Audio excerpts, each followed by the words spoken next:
Okay, well, welcome back, everybody, to part two of our time with Troy and Ankit, discussing how Troy has built a framework and how much we've learned from his processes over the years of how we assess software for security. So, one of the key sort of takeaways from the last session, Troy, was very much what actually is it? What do you do? What is the method? So let's start boiling that down to something. What goes on through your mind? Because that's what you've encoded and put into this system, into a GRC tool that's allowed you to assess risk. So just walk us through those basic steps. Yeah, sure. So at the core, what I'm really trying to do is get security assurance at scale, right? And the basic steps for me to do that is I will take an application or a system or an asset, whatever you want to call it. I'm going to go through a security assessment of that, generally some kind of like automated thing, right? And I put that into a tool where I keep all of that data. And then as a result of that security assessment, I will create or generate risks, right? Things where I'm like, well, if you've answered no to these questions or yes to this or whatever, depending on the answer, okay, you flagged up that there's a potential problem here, right? And then from there, I go to resolve and mitigate those risks. Or rather, I give those to the application or the asset owner to resolve or mitigate those risks. Simply put, this is kind of like the main process, right? That's what's happening. You're just trying to create an environment where actually you know something about the application. What you know about the application tells you that there's a problem, and you try and find ways to resolve the problem with the people who can resolve the problem. The nuance is that discovering that there's a problem is a bunch of work. And defining what a problem is also a bunch of work. And therefore, defining what risks are is a bunch of work, as well as how do you actually manage that. Before, when I was doing security consultancy, I essentially did this on my own, right? Like I'd look through a thing, look through some architecture, ask a whole bunch of questions. Maybe I'd have like a long checklist, like a very painfully long checklist. But by the end of it, I'd be like, oh, cool. I understand this application. And here's what I think can go wrong. And here's the things that you should fix. But I did that in like Word documents and Excel files and stuff like that. It's very painful. It takes a lot of time and it takes a lot of expertise. Except that it doesn't. There were so many things that I would regularly do. I'd be like, oh, you know what? I didn't really care if maybe you had a little XXS, but like cross-site scripting, but it was hidden behind something else. Maybe that wasn't as important. But there were things that I always cared about, right? And those tended to be the big fish. I cared that I'm like, okay, well, you didn't encrypt traffic in transit. Like you're not using HTTPS or SSL, you're not doing SSH. That's always a problem. So there's a whole bunch of stuff that I could kind of scale out. I would just deal with these problems first, and then let's deal with the other problems, right? Then let's get into the minutia. It's a sort of recipe and a list and a method you've encoded, right? Exactly. Yeah. And with the purpose of saying, okay, there are things that are always important for security. And there are things that are always important for application owners. Sometimes those things, or asset owners, sometimes those things don't meet. So you kind of want to create conditions where you can tell them the most important things they need to know, and what they need to know to resolve that. And that's kind of assurance, risk management, discovery, fixing. Got it. So now I'm interested. Ankit, you come along and now you're working with Troy, and Troy brings up this methodology. You're used to sort of what one would call the traditional way of doing things, even though it's in depth, it's great, it's thorough, etc. But now you come and encounter this, having seen so many methodologies, of course, as well. What goes on through your mind? And then as you've whipped through time and done so many of these now, how has this driven you to be more efficient and basically find better findings and reduce risk? Yeah. At first, like I said last time, that I didn't have the entire picture of like what exactly is it that I'm supposed to do over here. So I had several ideas, but not just one. So at first it looked like, okay, maybe we have to map all the assets, get as many details. And then at places you would see things like questions around security as well. So it seemed like that's the only thing that we have to do. But then like Troy was saying, that there is a product owners and there is a security team. And then while you are doing all these, you're just asking all those questions about the product, about an asset, these two teams meet somewhere in the middle without getting in each other's way. So that the whole transparency thing that we were talking about last time, that's what it motivated me. I thought, oh, okay, this is a incredibly good way of doing things. There are people who are trying to just map their assets. Okay, they do that, and then somewhere down the line they think, what am I ever gonna do with that, right? Or let's say creating a risk register is your motivation, and you just said, okay, we have to find risk, and then you have a group call and with multiple product owners, business owners, and you say, okay, let's do a brainstorming session, and you tell me what risk do you think exist. And then it goes on for a while, and then again, you're all exhausted, tired, and then it just fades away. Nothing happens. But here with Troy, what we saw that both of the things were happening, and because everything was connected, it worked. It worked for everyone. It worked for the product owners, it worked for the internal security team, it worked for an external security auditor as well. At the end of the day, right, like everybody in the security field should be, and mostly are, we're actually trying to identify security gaps and remove them, mitigate them. We're trying to reduce security gaps in so much as is possible. The core piece, the reason for this system is that we are in competition with the other priorities and needs of a business. We can't forget that, right? Like if a business like doesn't create applications, doesn't improve them, features, all that crap, there's nothing, right? And we don't have to just talk about applications again. Last time we talked about cars and airplanes, I believe. I forget if that was the side chat or not, but much the same, right? If you don't output stuff, which is the stuff that your business makes money on, then nobody cares about security. It's valueless, right? So there's this constant competition. And what you said, Ankit, is exactly that. It's, well, okay, how do I do my job? How do I give this security assurance consultancy without getting in the way, right? And one of the whole idea about using risk and kind of this like side channel activity is saying, cool, I recognize you have other priorities. I want to tell you what I believe the security problems are. That's my job, right? And to give you this set of kind of security priorities, but in a context where you can then prioritize, where you can decide, and where you now know as a business owner, application owner, actually, I need to deal with this problem.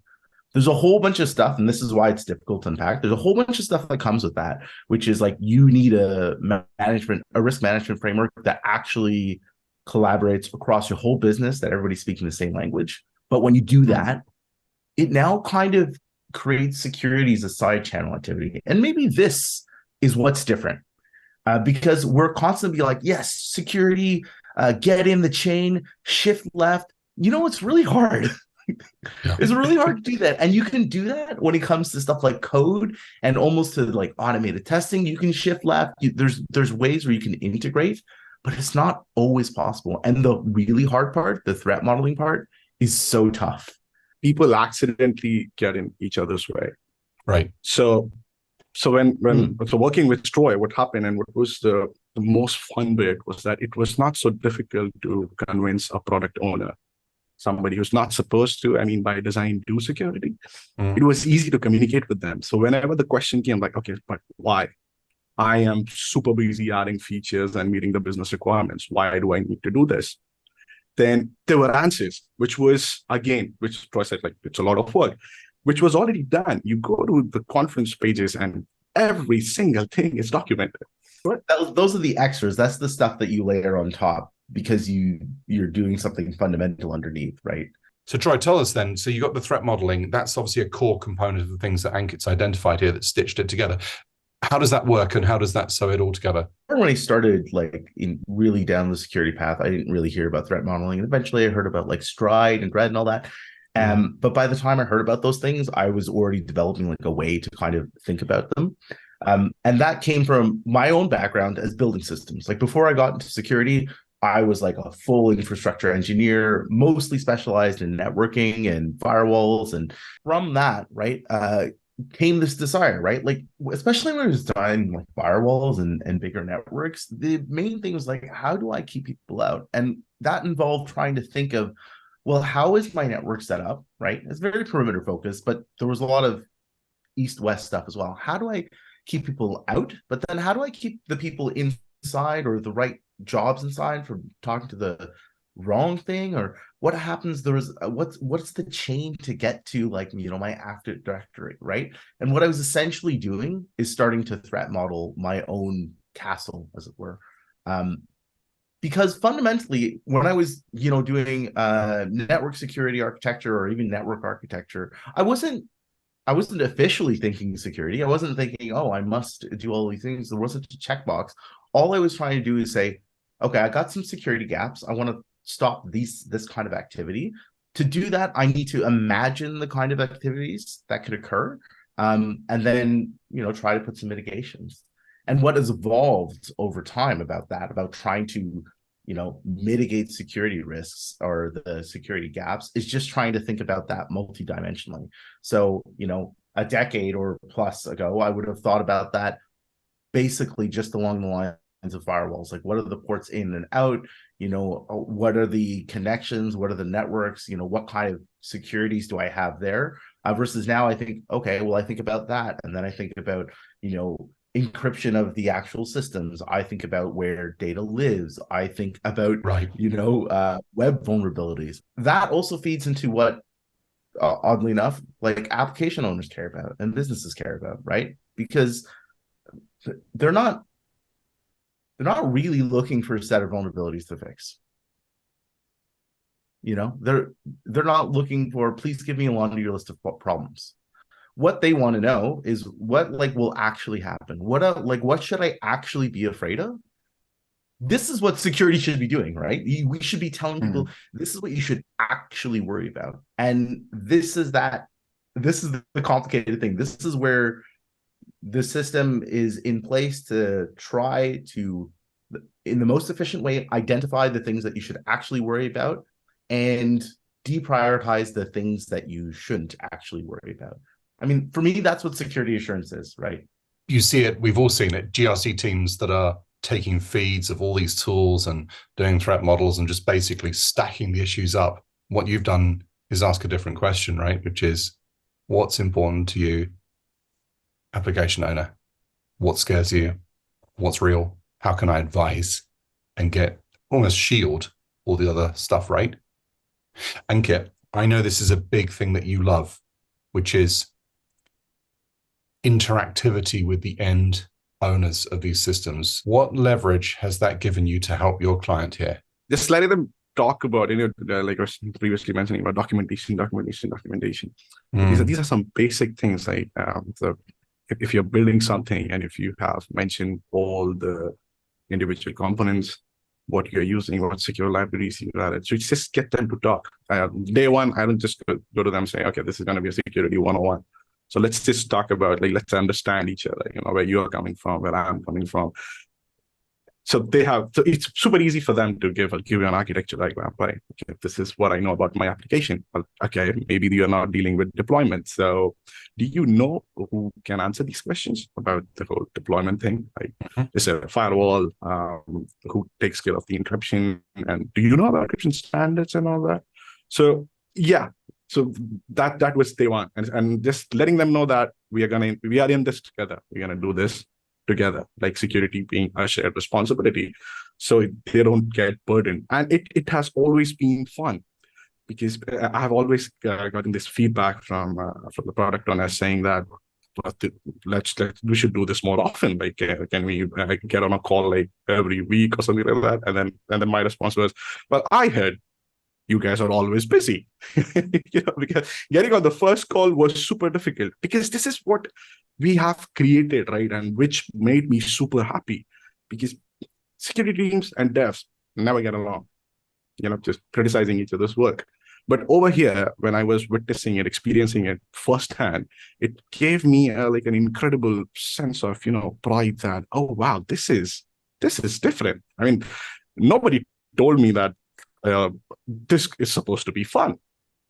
and you become best friends day one. And that's what drove me, because talking to them, and I was learning so much from them, and they would acknowledge it when they learned something. And next thing you know, like, usually you don't expect somebody from the development side to come up with a threat model. I just tell them, oh, I think we can improve this whole process and make it more secure. You don't expect that. But just because you're having a dialogue like that, and now you have that trust, because they have context, you have context, nobody's criticizing, you don't have to compete with each other. That was the best experience of my life, I would say, doing something in security, because everything was so easy. It's like you don't have to prove yourself, guys. The thing about that is just it's about empowering them, right? And this is the whole thing about the assessment and risk management kind of cycle. These two cycles, you're asking them, in a sense, to discover their own problems. The way you kind of identify those problems are by the rules that you create. So, like, you need to have policies and standards to say this is the right way to do things.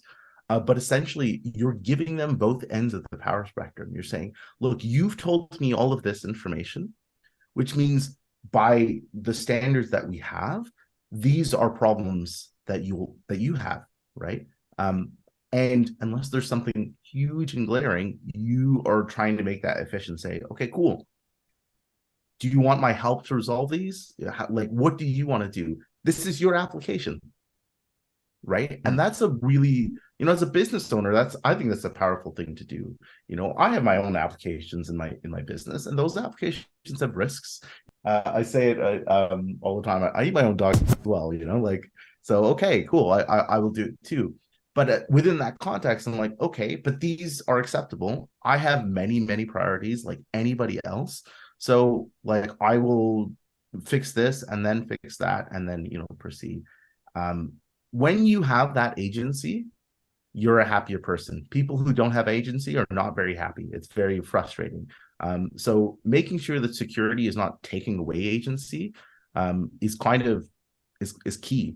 And key to enabling the business is not just a personal thing. Again, if security is always there, kind of being like, no, you can't do this, or you must deal with this risk all the time. If that's literally the position all the time, you're not helping the business. You're not enabling the business. You're just the no team. You're blocking stuff.